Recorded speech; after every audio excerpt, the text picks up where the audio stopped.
Well, the Diamondbacks have a lot of options this offseason, but is bringing home Hamilton High School's own Cody Bellinger one of them? And if he does come here, can he play both first base and outfield at the same time? He might have to based on how much he's going to cost. We're talking about it in 30 seconds.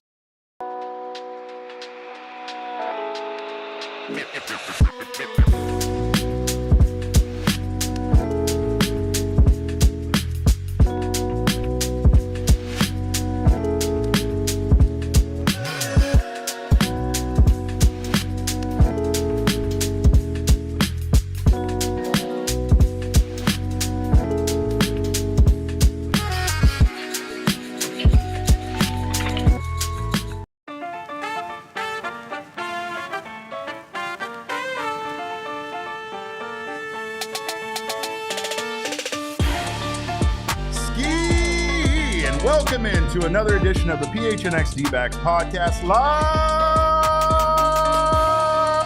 from Studio K, presented by our friends at Circle K. My name is Derek Montilla, occasionally known as your mayor of PHNX, and I've been sitting in this seat for what feels like 4 hours now. Welcome into all of you guys. Glad to have you here. Glad to be talking about baseball and no longer those terrible, terrible things happening to our basketball teams. Shout out to the Mercury for their impressive comeback last night, falling just short. I feel like, once again, there's a lot of heartbreak going around in this town, and I'm very familiar with it. We, as Diamondbacks fans, are very familiar with coming very close to winning that championship, falling just short. Glad to have you guys here. Of course, this show is brought to you by our friends at Bet365 and Game Time. Make sure to download that Bet365 app and use our code of PHNX365 when you sign up. Get yourself some bonus bets for following a few easy steps as a new customer. Over at Game Time, use that code of PHNX. You'll get $20 off your first already low ticket purchase. Got Damon Dog on the ones and twos today. Glad to have my boy here. We are going to talk once again. It's another offseason for the Diamondbacks, so we are once again going to speculate on Cody Bellinger possibly returning to the Valley for this baseball team. And quite frankly, this season was one of his better years, both defensively and offensively. We are going to talk about it costing a lot of money, but why it might make sense for this team. But more importantly, we have to say goodbye to Cody Bellinger's current team, the New York Yankees, who were eliminated and not swept. They lose 3 games out of 4 here to the Blue Jays. Toronto clinched the ALDS here in 4 games, eliminating the Yankees. Nathan Lukes delivered a 2-run single in the 7th inning, providing some crucial insurance runs there for the Blue Jays late. But their offense, once again, just proved to be too much for the Yankees, even with having Cam Schlittler go out there.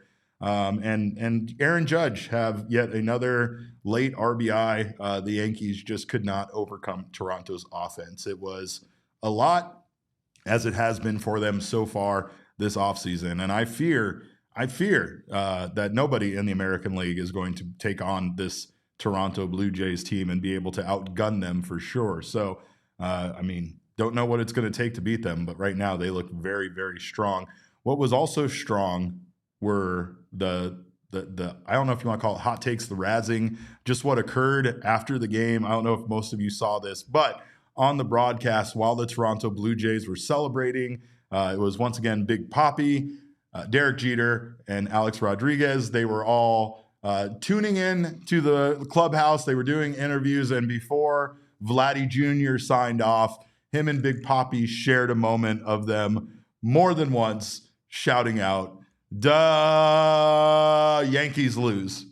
And they just kept saying it over and over again until a mortified Derek Jeter and Alex Rodriguez could do nothing but sink their heads on their desk while the two celebrated. And that was amazing to me. Also, there's a picture circulating around the internet of Big Papi in the home run derby with a very young Vladimir Guerrero Jr. at his side, helping him out and being kind of his bat boy in the instance. And I guess once again, there is that connection between those two. How cool would it be, though? Honestly, Damon, I know you're gonna get in on this, but how cool would it be to at least have that moment with a kid who was once a child in your life, and now here he is leading his baseball team to a huge postseason victory over the Yankees and advancing to the ALCS? It's interesting how I feel like how much of or how close these this community is, like baseball community, because it's not like Vlad Sr. and Big Papi were playing on the same teams. I mean, I know they have like the Dominican connection, correct? For sure. But it's, they're on rival teams, honestly, and the fact that, it was you're getting so close to just your buddy's kid and helping him kind of mentor him through. It's pretty cool. And Big Papi and Vlad Jr. are like much more alike than Vlad Sr. and Vlad Jr. are in terms of play style. Yeah. So I feel like that's like a perfect mentor to have for the type of slugger that he is, I love it. I also love the mortified Derek Jeter and Alex Rodriguez both representing the Yankees at the desk. And first off, let me just say, Derek, because I said this to my roommates last night. How insane is it that you go to the baseball postgame desk and it's Alex Rodriguez, Derek Jeter, David Ortiz, and you're like, these are the stars of my childhood, like my day. Yeah, your young adult life. Yeah. It's crazy. It's as if you went to the NFL booth after a big playoff game, and it was Tom Brady, Peyton Manning, and Drew Brees all sitting up there on the panel, and you're like, whoa. Yeah. And not that those guys were, A-Rod was, but not that David Ortiz and Derek Jeter were like the best of the best at that time, but they were the stars of the MLB based off of the teams they played for, 100%. What they represented, and all of that. So I think it's insane that baseball has that panel. Not to mention, and again, I said this the other day, I feel this way about Jason Kelce with what he's doing for the NFL, but to have somebody like Big Papi who is having so much fun out there doing this broadcasting gig, right? Peyton Manning is probably in that same category. What him and Eli are doing with the Manning cast and just kind of being themselves feels like exactly what we want out of this. Unfortunately, what we get is usually guys just trying to be broadcasters, right? Trying to come in, be buttoned up broadcasters, and like, we don't want that. We want Big Pop. Yeah, exactly. The tie, the Big J journalism. Yeah, Yankees lose stuff is fun. Like, and I mean, him being a weatherman the other day, that was delightful. All of it was delightful. Also, A-Rod having to cap for a team that he probably doesn't feel that strongly about is also a very funny thing. I feel like A-Rod has almost, in a weird way, and I feel like I've said this before, I feel like A-Rod is one of the more overhated athletes that I've been around in my lifetime. Like, he doesn't seem like a bad guy. You know what I mean? I get the idea that he's like a pretty boy and he did have the steroid scandal. I would argue, who didn't? That was a big star at that time. There really wasn't too many of them. Lord knows I did. Lord knows Gonzo. No, we don't need to talk about it. Moving on. But I think it's funny that a guy that was cut from the Yankees after everything he brought them and the way that he carried them in 2009 in particular. For sure. I mean, that's maybe the biggest carry job by a single player I've seen in a postseason in my entire life. The guy was just hitting bombs every game, it felt like, that entire postseason. And they were so quick to disassociate. Oh, and the second that the cheating scandal happened, they were like, oh, gross, we had no idea. But when he was hitting bomb after bomb in 2009 in the postseason, they're like, we love A-Rod. To me, it's like, I find it a little bit disrespectful to A-Rod that they like cut him at 696. They didn't let him get that 700th home run. Yeah. He was kind of like ousted and made like a pariah, even though they reaped the rewards of his cheating when it was happening. That's fair. And then for him to still represent the Yankees and still care and stuff, I think that I wouldn't feel that way personally. Maybe he's a better man than me and has more humility, but I think that that's crazy. That, like, for me, I'd be like, if I was A-Rod, I'd be like, duh, Yankees lose. Right along. Hell yeah, baby. Yeah. Well, I mean, I think our guy Bill from PHLY said it best yesterday, Damon, and that was the fact that, like, we the fans own these teams. The players are just temporary representatives of those teams. You can talk about owners owning these teams. You can talk about corporations owning these teams. We own these teams. And I understand when a team like the Yankees wants to reap those benefits until it no longer does them any good, because now that representative of the team is being seen as the whole team. But you're right. I mean, overall, like, treating him so disrespectfully at the end of his career there, he handled it well. And he honestly does. He handles a lot well. Like, I think that trio gives each other a lot of crap in the best possible way when you're watching a broadcast, especially when you're watching a rain delay and they had to tap dance for 4 hours or 3 hours in order to get through it. And they did an excellent job, honestly. It got a little boring at times, but they definitely didn't have much to work with there, and they did their best to, keep people entertained, right? So, but it's New York, and the spotlight is big there. I guess the opinions are much bigger than they are in a state like Arizona, especially when it comes to their sports teams. And now we're hearing that this might also mean goodbye to Aaron Boone as the New York Yankees manager. Despite making it all the way to the ALDS, many are speculating that the Yankees not making it to the World Series once again or winning the whole thing is somehow going to cost Aaron Boone his job. And I know that there's some people in this chat that appear here regularly that would like to have a word about Torey Lovullo once again if you're firing Aaron Boone for taking his team all the way to the ALDS. I mean, but let's talk. The difference in resources between Aaron Boone and Torey Lovullo is night and day. And I think, again, what do you want out of your manager? Like, baseball is so random, and it is so hard to not only win a championship, but repeat. And I would suggest it's equally difficult to get back to the championship game year after year. Yeah, right? For sure. So considering that the Yankees just made it there last year, didn't win the whole thing, but now here they are.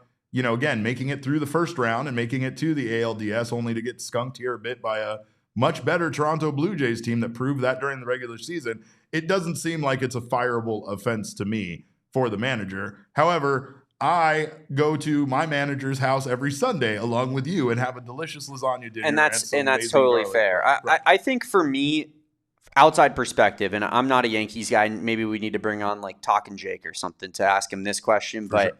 It feels like Aaron Boone doesn't have the locker room the way Torey Lovullo has the Diamondbacks locker room. That might be fair. It feels like Aaron Boone is kind of a passenger. It feels like I think all the things that the people that hate Torey so much say about him, like it feels like that does kind of apply to Aaron Boone, but you don't hear the same like galvanization from his players in the clubhouse. Like Ryan Thompson, I would die for Torey Lovullo. Like is Luke Weaver saying I would die for Aaron Boone? I don't think so. So yeah, that's a good for point. me, maybe that's the differentiator. Maybe I'm biased and I just love going to family dinner on Sundays, and I don't want that to stop. Can't say anything bad about managers on this show. I don't want to have to look into new jobs in a different city to cover Torey Lovullo's new baseball team because I go where Torey goes. But I mean, who's going to put up his Christmas lights with him if it's not you and me, David? Seriously. Crazy. So that kind of stuff. I mean, like I get it, but I feel like Aaron Boone is just. It feels like he's not really. It feels like he's very much a puppet manager. Like the front office is making a lot of those calls for the Yankees. I mean, we found that out about Torey Lovullo too this season, right? So that's not uncommon. We also found out that that's not uncommon around baseball. So yeah, you're right there. And again, it might just be the expectations being so high. We here had very high expectations as well, and that's the reason why now with those expectations being so low for next year, they're still high, right? Because we're all talking about the Diamondbacks not being very good next season. We're all talking about, we had an episode just this week where we're already speculating on them not making the playoffs in 2026, and the season hasn't even started yet.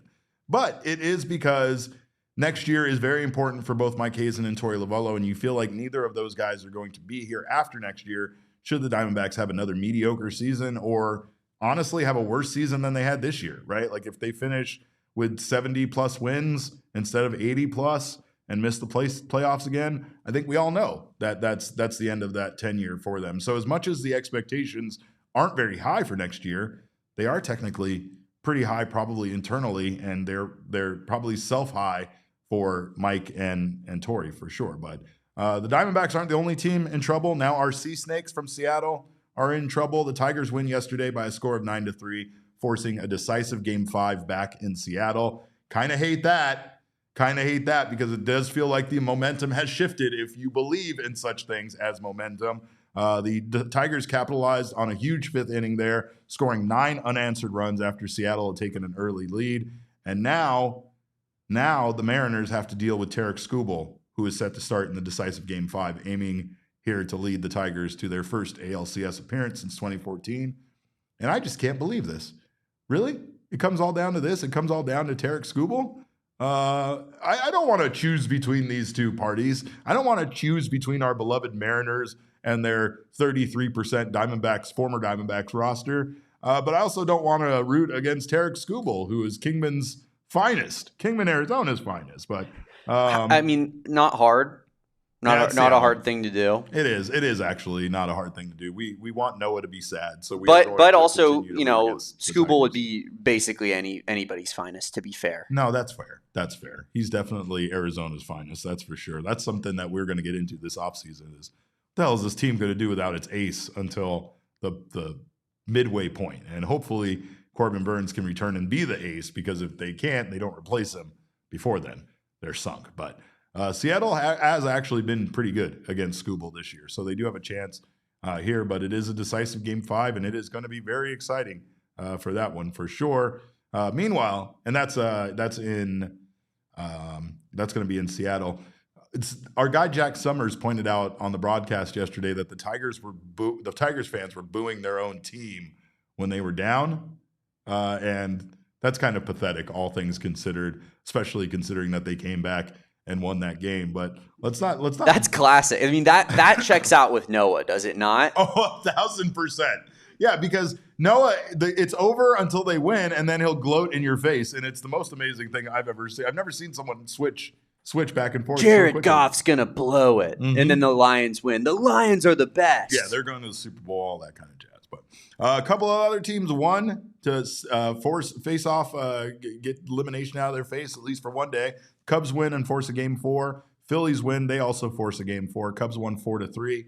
That one was very close, very down to the wire. That was a fun game to watch. Chicago erupted with a 4-run first inning, marking the first time both teams scored in the opening frame in each of the first 3 games of the series. So they've been putting up some early runs. And this time, Nico Horner did not miss a play. He made an incredible play in the 9th inning there to secure the Cubs victory and make sure that series extends to a Game 4 there at Wrigley Field. Meanwhile, all the road teams keep winning. In the Phillies series with the Dodgers, Phillies win yesterday in LA. Their offense finally wakes up to beat LA and force a Game 4. They won 8-2. Kyle Schwarber had 2 home runs, including a 455-foot blast. That got the offense going, and when I say that, I literally meant it got the offense going. There were some hilarious comments after the game. At least I find them to be hilarious, because the comments sounded very much like me and Damon here at the office talking about the Diamondbacks. Max Kepler, after the game, told reporters that Kyle Schwarber's home run felt like a revelation. And when they asked what kind of revelation, or a revelation of what, he said, a revelation of we're back. That's what he said. A revelation of we're back. We've never been more back. Tell the boys, tell the girls I'm back in town.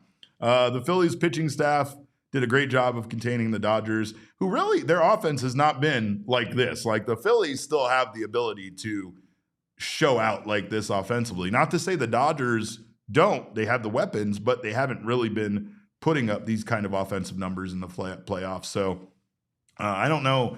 Again, this is a series where I wished both teams lost. That would be my preference.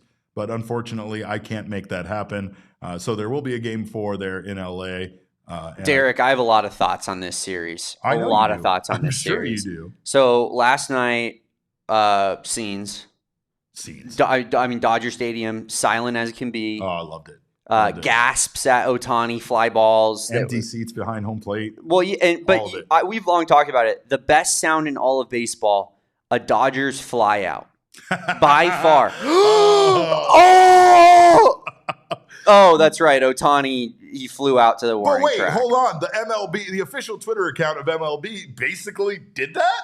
They basically did that. They put that video online, and they were like, Ohtani, just short, or something like that. I was like, are you kidding me? You're literally doing what the Dodgers fans do? Yeah, I mean, 2BMC says it here right. Like, only time I'll root for the Phillies. I thought I was the same as you. I hope no one wins. Can both teams lose? Yeah. Then I started watching the games, and now I'm wearing Phillies red, and I hate the Dodgers so much. Powder blue the rest of the playoffs. I mean, do not get out of the powder blue. No, not the rest of the playoffs. Oh, yeah, no, I'm sorry. Yeah, just for the rest of the series. Yeah, you are getting a little bit ahead of yourself.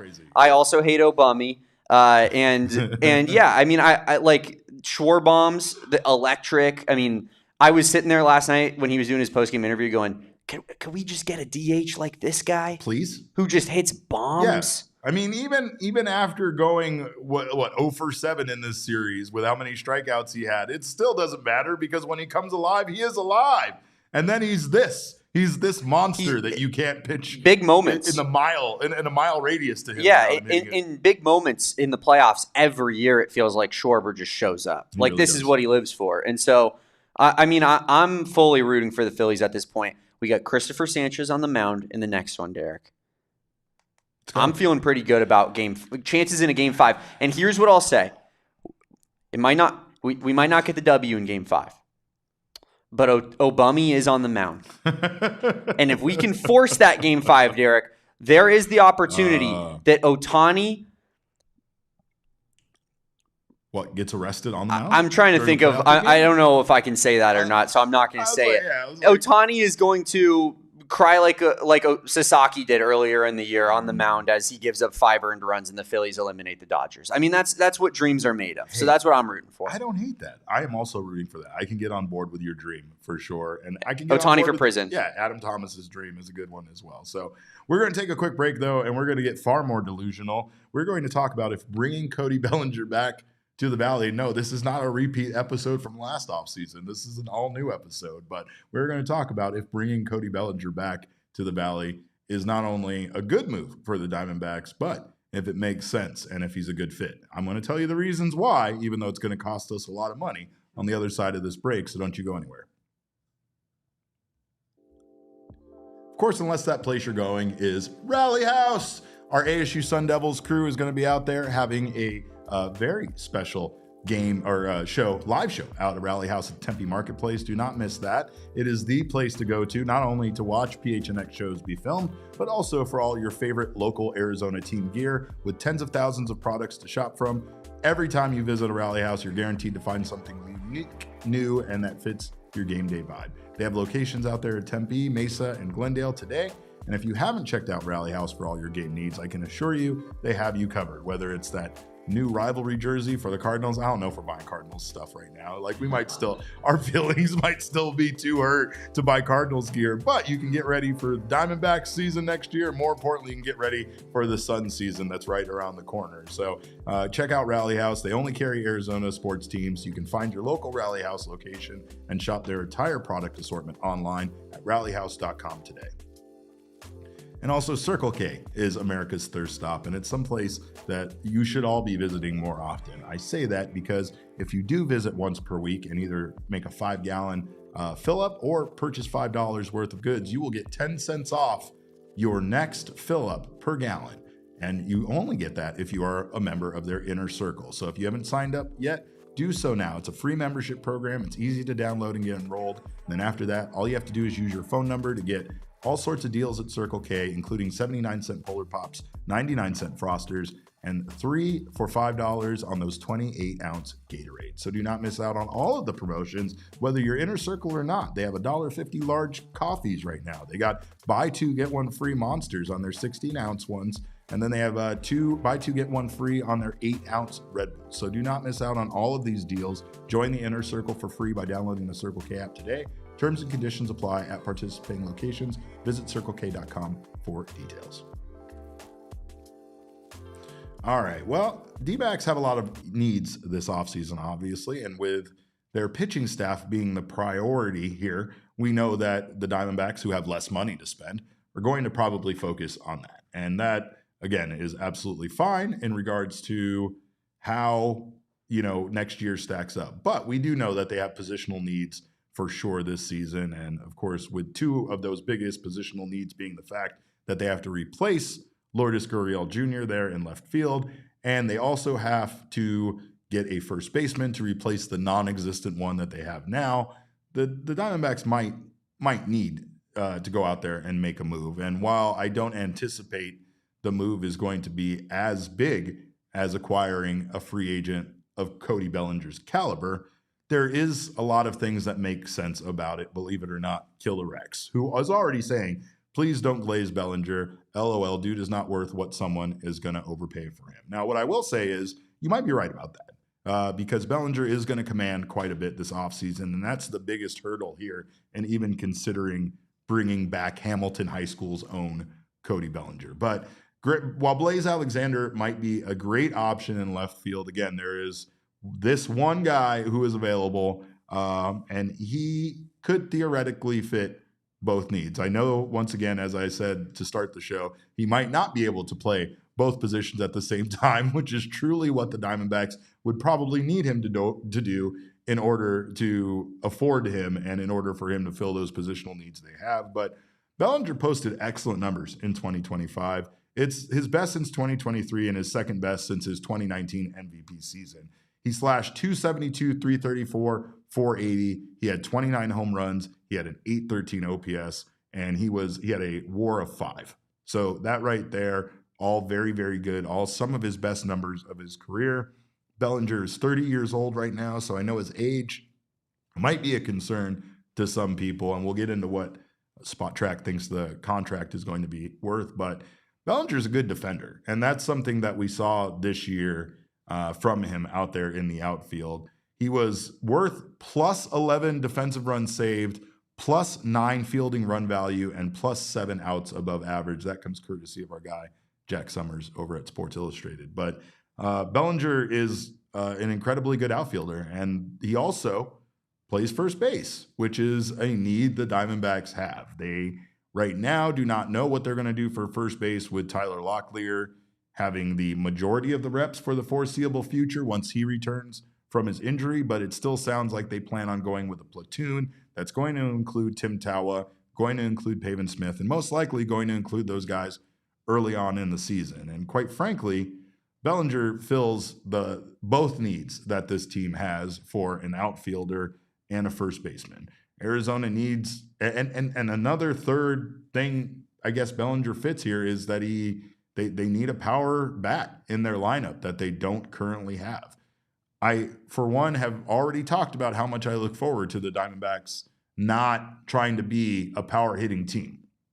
I don't think they need to be. I don't think that's their identity. And I think home runs are going to come from guys like Ketel Marte, Corbin Carroll, and Geraldo Perdomo, who are going to be the leaders of this team in 2026. But to truly add a bat of Cody Bellinger's caliber this season, I mean, feels like it's the one thing that could solidify the offense in 2026, where you don't really feel like you have any concerns about that overall. And as Elizabeth is booing a high school right now. So as much as she attacked me, perhaps for some of my takes about Taylor Swift, she's booing just a high school. You're just booing a high school. I have to throw that out there in the chat. Damon, though, what do you think here about Cody Bellinger's overall performance and, I mean, what he was able to do for the Yankees in 2025? I mean, is he worth the money that inevitably a team is going to have to pay for him?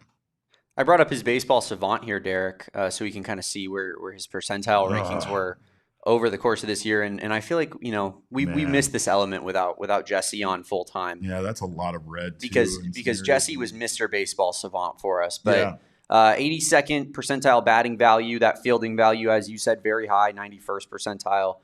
You can see the range, you can see the arm value, and plays multiple positions. I think from that standpoint, fits the Diamondbacks to a T, right? They love versatile players. They love guys that can do multiple things. Yeah. And they love guys that are high-level defenders at multiple positions. So I think he fits that very well. The hitting here, maybe a little bit more average in some of the more contact metrics. Yeah, for sure. Up here at the top. But I mean, a lot of the expected metrics are average at best, right? And then his average exit velo is surprisingly low. But you kind of love to see him be in the 84th percentile for whiff rate and 91st percentile for strikeouts. Like that is somebody that the Diamondbacks need on this team to help, just kind of give them some good at bats and give them a chance to kind of, get to some of those starting pitchers that at times we tend to see them make look entirely too good. They're swinging at early pitches. They're swinging at,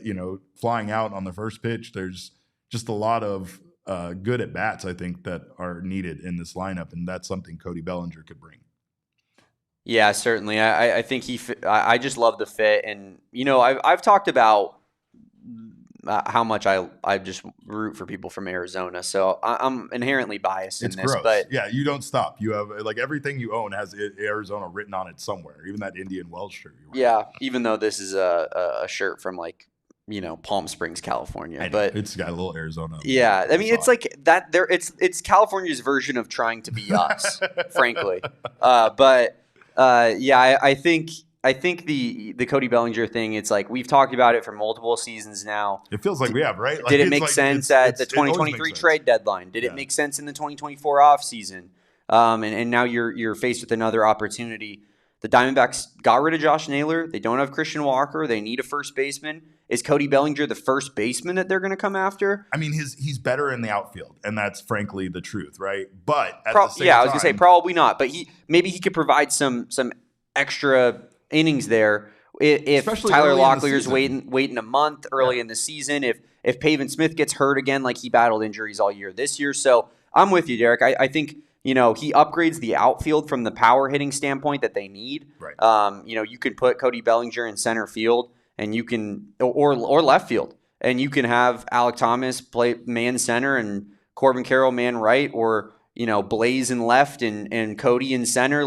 There's different things that you can do with Cody Bellinger, and he just adds a lot of different versatility, I think, to the lineups that Torrey can make. But this truly feels like the offseason where it makes more sense than it ever did, because he's such a stark upgrade and such a stark difference on Alek and Jake as players. Just his caliber of hitting, his power hitting. Like, the Diamondbacks, I think, are very cognizant of their need to upgrade at that outfield position, especially with Gurriel hurt for this season. And so, yeah, I love the fit personally. Well, and like you said there, right? Alek and Jake, those guys, though, if the Diamondbacks do pursue someone like Cody Bellinger, they're going to have to get very creative with how they upgrade their bullpen, and that most likely means through trade or even their starting rotation, right? So most likely the Diamondbacks are going to lose one, if not both of those guys, if they do pursue a Cody Bellinger, which that might be a pro for some people, might be a con for others, but we've already discussed that most likely Alek Thomas and Jake McCarthy are going to be options to be traded away for this team due to the fact that they have plenty of those left-handed outfielders, and that is another con here for Cody Bellinger because he is one of those, and they have plenty of those, right? They do, but they don't have guys that hit for power other than Corbin, obviously.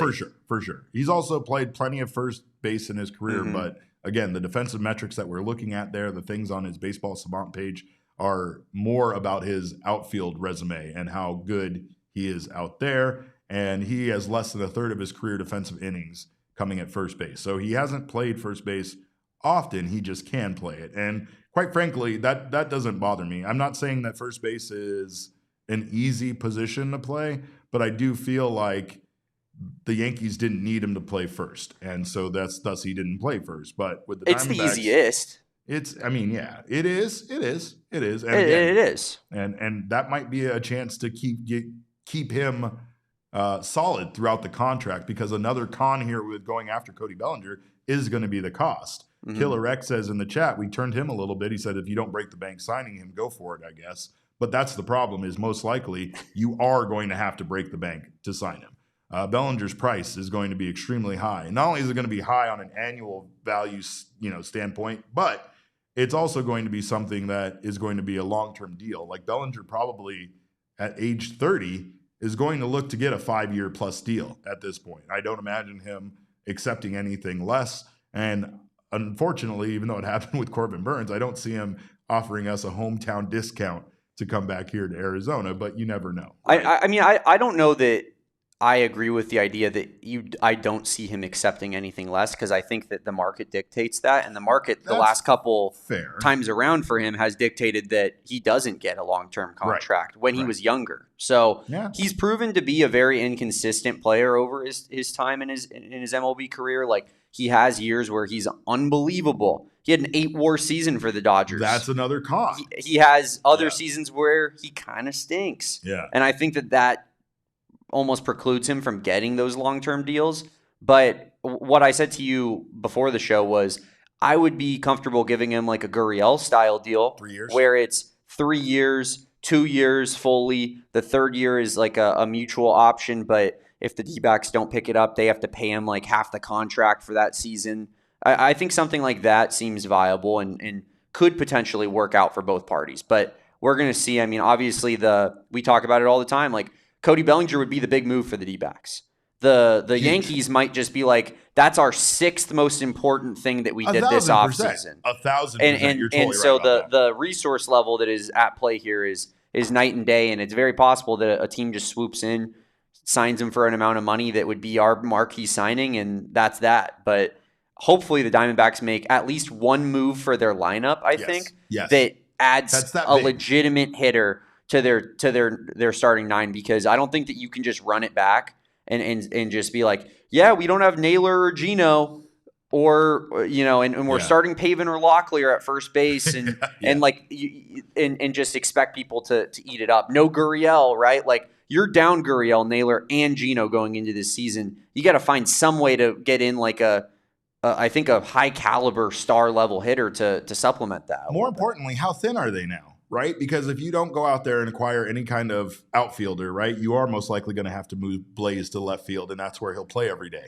which is fine. I'm fine with Blaze getting consistent playing time and playing in the outfield. But what happens if you have an injury out there? What happens if you do trade away Alec and Jake for relievers? And Barossa time. Yeah, exactly. And I'm saying that's how thin they are. Not only are they that thin they're that thin kind of everywhere. They don't even have a first baseman, Damon. They don't have a first baseman. They have 3. They said they have 3. No, they told Gambo. No, that's not a first baseman. None of them are first basemen. I mean a real first baseman, a proven major leaguer that can play the position. And this is no disrespect to Pavin, but it absolutely is disrespect to Pavin Smith. But Damon, can I just say, by the way, great reporting by Gambo, by the way. No shots at him. I just love reading stuff like that sometimes, though, when it's like, the Diamondbacks feel very comfortable with Pavin Smith and Tyler Locklear and super utility man Tim Towel at first base. They believe in Smith and think that he has a lot of room to grow. Tyler Locklear, they've invested a lot. Like, it feels like it's just straight from the Mike Hazen text message. Can we stop capping on the organization's part? Trust me, I know what it's like. I'm there, but at the same time, no one's truly asking you to do that. However, they also don't mind going on and completely putting a player on blast like they did with Ketel Marte and making it out like all of the Diamondbacks' problems were from him missing a baseball game. Crazy stuff. But anyway, Damon, I have an idea how they can make Cody Bellinger work. And hear me out here. Deferred payments, baby. Deferred payments. At this point, how much money has Cody Bellinger already made in his career? I'm not suggesting he's the highest paid baseball player ever. He's not on a Vladimir Jr. contract or anything like that. But I'm sure he has enough money to sustain him for the foreseeable future with the millions and millions of dollars he's made. What if the Diamondbacks tantalize him with an offer to defer these payments down the road? Let's kick the can. Let's do this thing, right? I'm just saying. Let's Bobby Bonilla this and get you on this squad. The Diamondbacks have been really deferring a lot of contracts recently. Ken Kendrick's been one of the bigger deferred payment owners in the league, and since he started spending more. And I think if they're going to allow teams to do that, I'm glad that we're taking advantage of it. Got to take advantage of it. That's the game. That's the game you have to play, and then you can find an investment firm to put that money towards and make money off of your money while it's waiting to be paid out. Do the exact same thing. There's no reason why other teams can't do what the Dodgers are doing. Yeah, and inflation too, right? Like, the Dodgers owing Ohtani, $40 million in 50 years is way less money than what $40 million costs right now at this exact day, right? Like, that's how money works. So that is how money works. I feel like let's keep it taking advantage of the deferred payments. And I like what 2BMC said here. Like, let's get another solid bat. Let's focus on another 2 to 3 starter and then a couple proven relievers. And I think that should be the blueprint for the offseason is one proven solid bat. Just 2 starters, right? 2 starters, 2 relief arms, and a bat. That's 5 players you bring in, and it feels like it changes. I think he's saying a 2-2-3 starter, like an SP2 or an SP3, like a middle rotation to upper rotation guy. But I still don't know what they're going to do for 2 of those spots, Damon. Quite frankly, I'm not trying to what are they going to do? I don't know who they're going to call up. I don't know who they're going to call upon if they don't go out and add 2 pitchers via either free agency or through trades to this starting rotation. Because, otherwise they're going to be looking at a Cole Drake or a Mitch Bratt or a David Mena's Hageman. Return going to be? Is he out for all next year as well? Who's that? Mena? No, Christian Mena is going to be back. Christian Mena should be back. He should be back to start spring training. I kind of like Mena.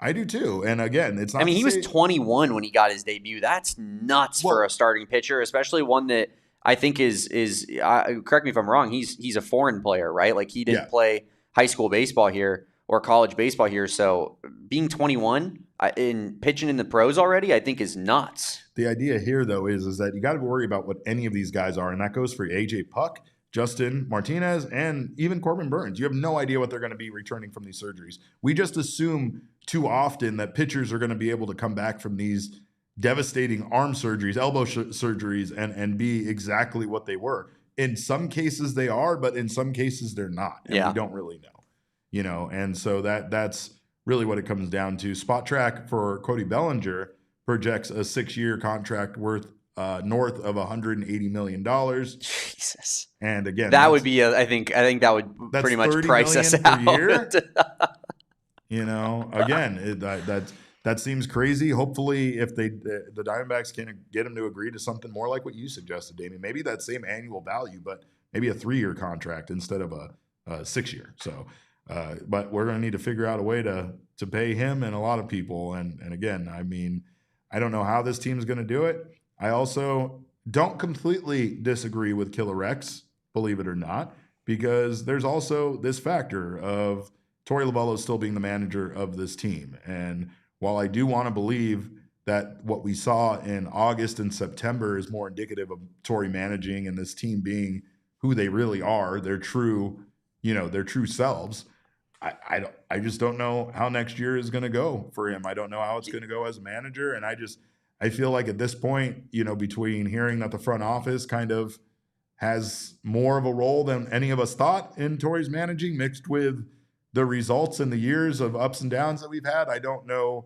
how much Torey is even going to trust himself in this final year of his contract. I don't love this version of Derek that I've gotten since the Diamondbacks have gotten eliminated, where you bring up, I don't know how well the Diamondbacks would have even done against the Dodgers in a playoff series. I'm kind of glad we didn't make it. I don't even know if the Dbacks should suit up for a game next season because they have no chance of making the playoffs before the season even starts. It's like, Derek, what? Don't let go of the rope. What happened to you? Who even am I anymore? Yeah, like seriously. Line? I don't hold the line. No, David. you do not. You let go of the line a long time ago, brother. I never even walked up to the line. I'm standing over here criticizing people who I think aren't holding the line properly, meaning just saying how that's going to slip right out of their hands. It's obviously going to slip. Here's the deal. Torey Lovullo and his teams do better when they are counted out and disrespected consistently. 1,000%. So when you go into next season not expecting them to have a super high caliber year, that's what I'm trying almost to do. think I'm heaping this shame upon them. I'm trying to make them feel bad about themselves. In a way, we are the talking heads that get these takes off that drive the team to be better. So we almost need to. We were too excited. Go listen to the preseason stuff from last year when we were talking about, what are they going to do with all these pitchers they got? They got 8 starting pitchers. Hand us the NL right now. I get it. If you're and we've known from time to time Diamondbacks players watch this show, Derek. If one is watching right now, we don't believe in you guys at all. Yeah. In fact, you stink, and there's a 0% chance you make playoffs next year. That was him saying it, Jerry, not me. Don't forget, Jerry is our biggest fan. So you're laying it all a little thick for Jerry to be watching. But I mean, no, you're right. We doubt you. I got to do what I got to do. And we think that nothing good is ever going to happen to you again. So would you please have something good happen? I hope they clip this, Derek, and they put it at the beginning of one of those videos where they're like, no one believed in us. And then it's just like, stupid Damon talking in the back. Oh, yeah. You guys have a 0% chance to make playoffs. Over a shot of Cody Bellinger in a Diamondbacks uniform hitting a home run. All right. Well, that's good times. Good times to think about. We're going to actually speculate. We're going to take a little trip down memory lane, talk about some other good times, maybe some not so good times that happened during this week, historically for the Arizona Diamondbacks on another edition of Throwback Thursday. We're going to do that on the other side of this break.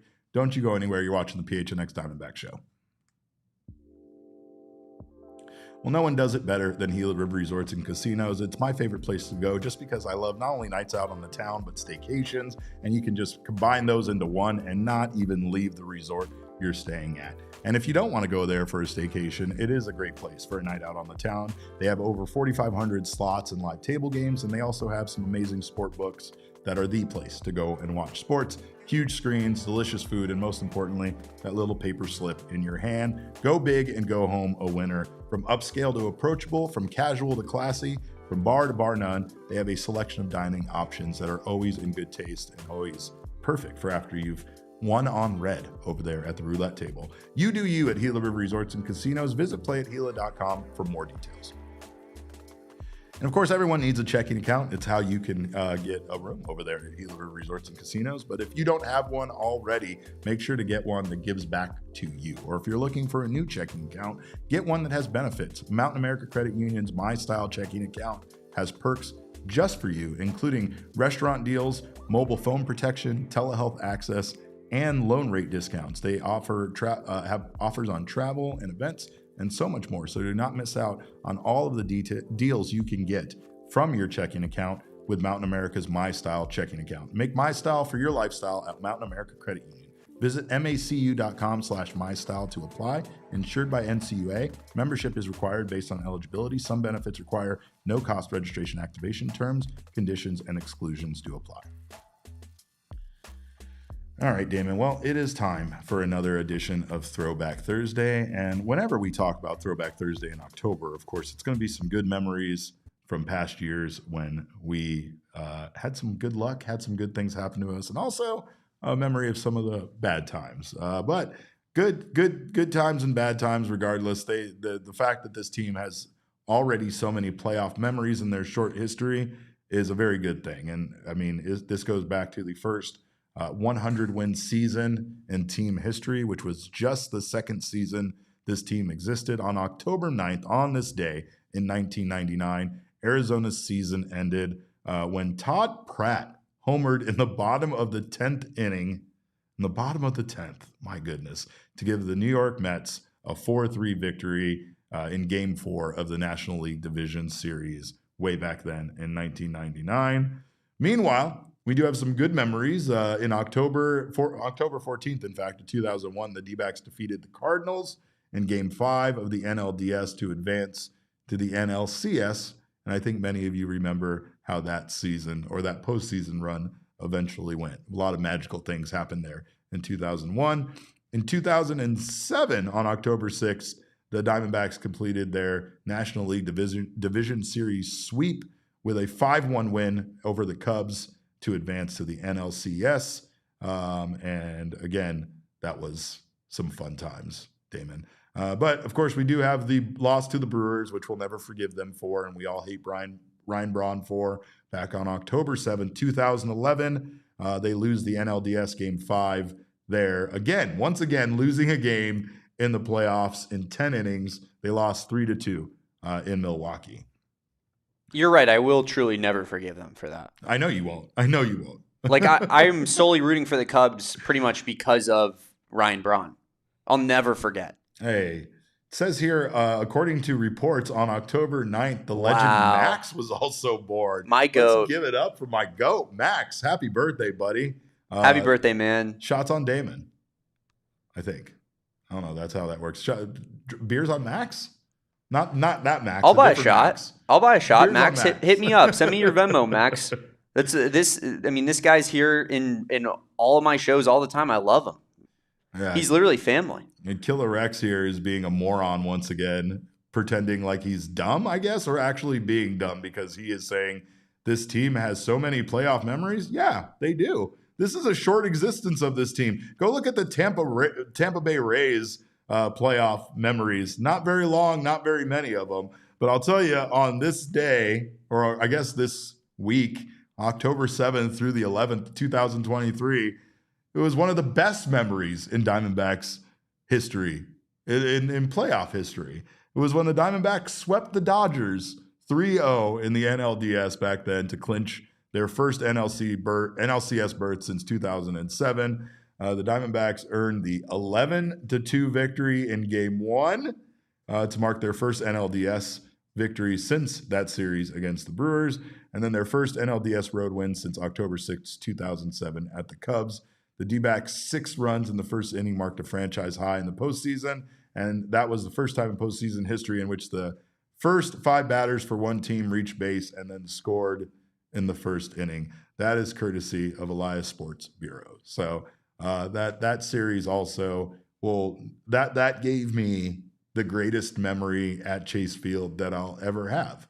Like seeing them win in so many other occasions was so much fun, but being in the crowd while the Diamondbacks were in the midst of hitting those 4 home runs in a row was one of the most amazing things that I've ever been a part of. So again, awesome. And I'm this close to throwing Killer Rex out of the podcast chat. I'm this close. I'm just going to throw it out there, Damon. Honestly, I might hang the swept the Dodgers one time. We're going to hang the ruin the Phillies banner. Why wouldn't we hang the swept the Dodgers one time banner? They can go right up next to each other. I'm absolutely going to do it. I have no shame in that. Yeah. Well, are we, Derek, are we realistically ever going to be a franchise that is perennially making playoffs year in and year out? No. As long as baseball continues to give advantages to big market teams and teams that have more spending power, then unfortunately that's probably just not realistically going to be the case. But that means that we're going to take our wins when we get them. Yeah. And when we beat these big market high payroll teams, it feels great, man. Yeah. And if not, go on and root for another team. Honestly. Yeah, I'm not trying to. Is that not the fan experience? I'm not trying to be like love it or leave it, right? I'm not. I'm saying though that if you expect it to be that thing Damon just claimed, it's never going to be that. Is that not the fan experience though? I mean, like as much as we didn't win, and I'm Mr. like loser, that's loser talk. Like I'll never forget that World Series run. We won the National League. It was incredible, man. We easily could have won the World Series, and it hurts. But and Paul Sewald, it's like, come on, bro. But at the same time, it's Christian like Walker too, by the way. Yeah. You could say that about. That's another thing. That's a whole other thing. I mean, I still have positive feelings looking back on that. Yeah, me too. And I mean, we always will, because it was the greatest hug either one of us have experienced, David. When you leapt into my arms, I've never had another man leap into my arms before. So that alone is the reason I'll never forget it. But Jason Armstrong in the chat says the D-backs don't need to make playoffs every year, but they need to do something about settling expectations, or they need to do better about setting expectations. And that the way you said it is so perfect there, even though I botched it in trying to read it back. The Diamondbacks tried to set expectations. They tried to set a standard, is what Torey tried to relabel it as, and that didn't work, quite frankly. And I mean, that was for me one of the biggest, like, nice try Torey moments in my time of covering him as manager, simply because it felt so forced, and it felt like you were trying to do something to, like, the expectations were there, man. You can't call them something else. You can't pretend like they're not. You just went to the World Series. The expectation, the logical expectation by human beings that are fans of this team is that they'll take the next step. And that doesn't happen in sports. It doesn't happen a lot of times in sports. A lot of times teams peak, and that was the highest they got, and then they try to get back to the mountaintop, and they never reach that level again, right? And again, that's the reason why fans want change, because they feel like the only way for a team to continue to adapt and reach that mountaintop again sometimes is with new leadership, new players, just a change. You can't do it if you're doing it the same exact way. It's the reason why people are not excited about this D-backs season in 2026, for sure. But it's too early to say that, I would argue. No, I'm saying, though, that right now, where we're the state that we're in, and looking forward, it's hard to be excited about next year. People, even with how bad things have gone for the Suns, people are pumped. They're pumped because this is going to be a new team, and we don't know what to expect out of it. I think the Suns are going to be much better than people think. And not to say, like, I think they're going to make playoffs, but their over-under right now is like 32 wins. 31 and a half wins. Yeah, like that's crazy. I think that, they're going to run a fun system. They're going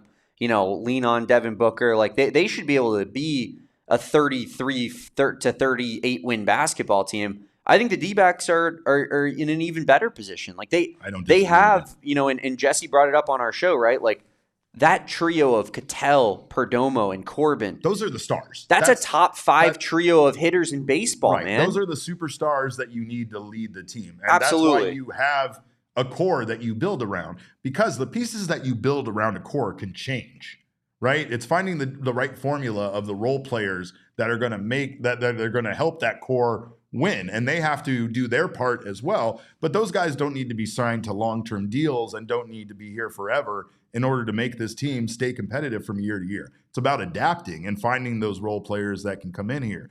Diamondbacks thought they found that in guys like Jock Peterson. Then they found it in Grandal Grichuk. And unfortunately, those guys didn't necessarily work out, even though they contributed and were good here.